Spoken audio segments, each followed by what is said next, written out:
लालकानू bureau report Nadir Ali Buledi मौजूद कराची में 6 महीना अॻु खंबे गुम कयल गेरेलो वासी नौजवान गुलाम शबीर बुलेदी बाज़ियाबी लाइ वासन ऐं सिविल सोसाइटी जे अॻुवाननि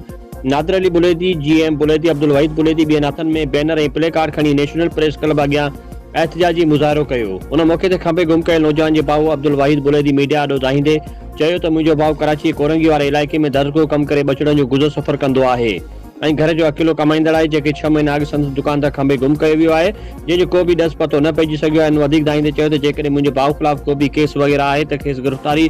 ज़ाहिर करे अदालत में पेश कयो वञे छो जो संदसि मासूम ॿार ऐं पीसनि वालिदैन सख़्तु परेशान आहिनि। हिननि chief justice of Pakistan chief justice of Sindh खे अपील कई आहे त असांजे नौजवान खे बाज़ियाब कराए बेचैनी ख़तमु कई वञे।